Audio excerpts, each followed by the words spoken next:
At Migaku, we think that language learning at its core is pretty simple. If you consume content in another language and you understand messages in that content, you will make progress. We call this input-based learning, or input learning for short. First, let's take a moment to define our terms. You might have heard the term immersion before. It originally referred to learning a language by moving to a foreign country, and was later co-opted by independent learners to refer to the idea of immersing yourself in the media and written content of another language. Many supporters of this style of immersion learning discourage learners from doing any active study at all, encouraging them instead to learn entirely by consuming content in their target language. This can be seen as the exact opposite of the traditional classroom approach, which consists almost entirely of active learning through textbooks, grammar exercises, vocabulary drills, and the like. As with most things, we think the answer lies somewhere in the middle.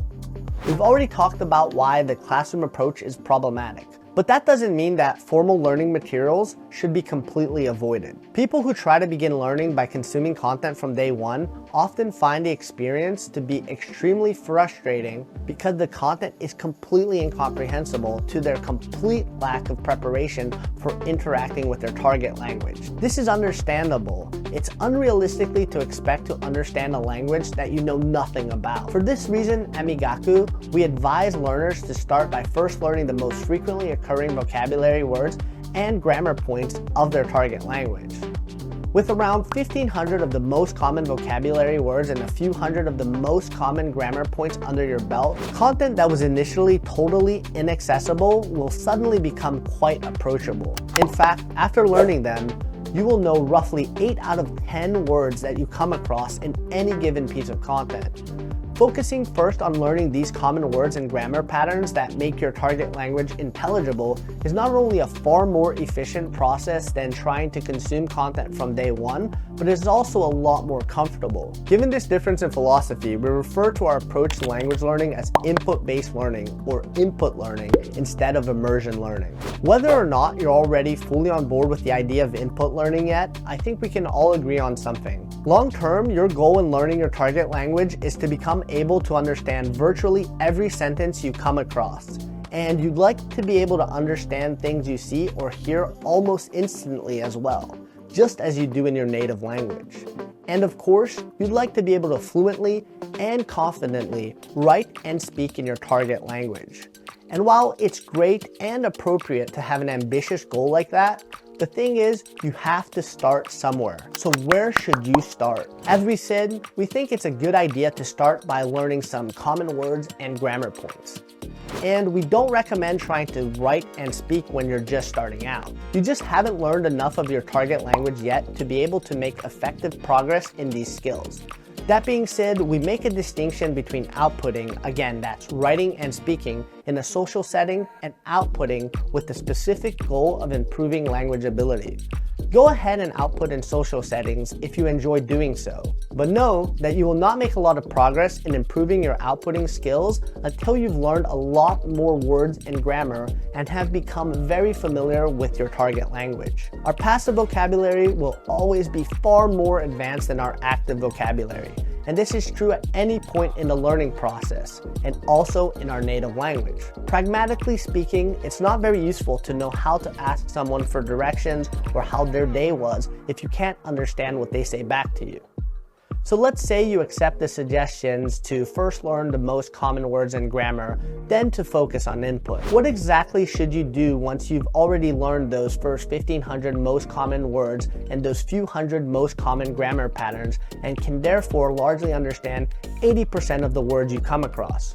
Well, that's when you're ready for the input stage. Let me explain how to approach it. In a past video, we said that some words are far more common than other words. You can take this further to say that certain words are more common in certain contexts than other words. This is a very important concept to understand.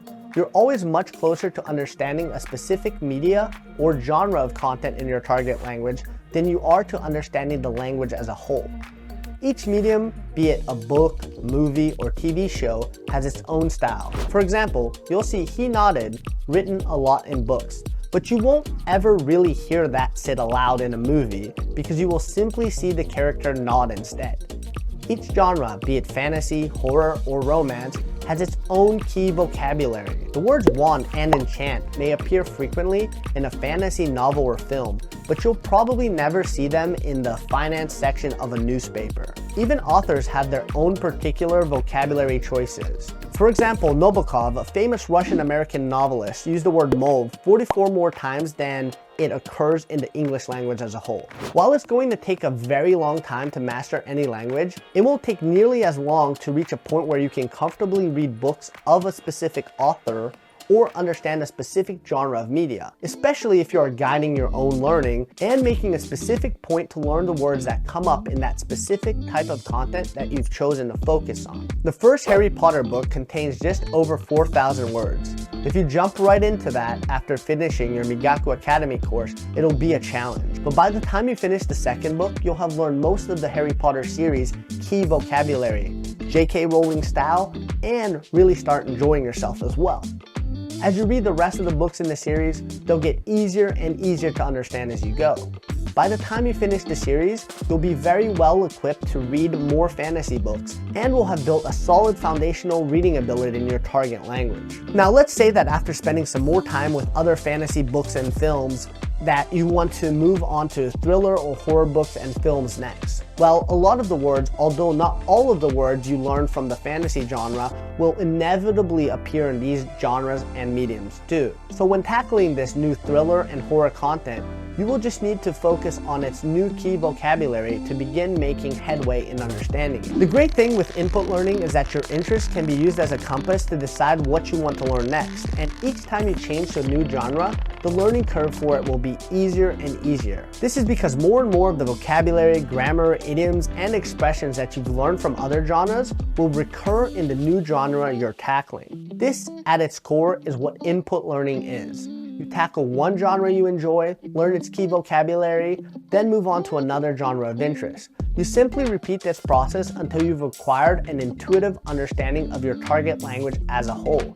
And you'll find that the intuition you've built will be very familiar to the intuition that a native speaker of that language has.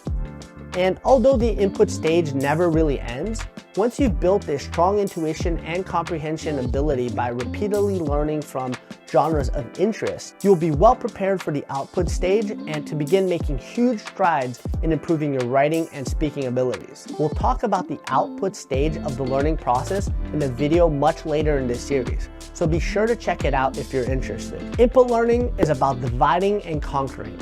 You have specific interests and goals in your target language. With input learning, you let those interests and goals guide your language acquisition process.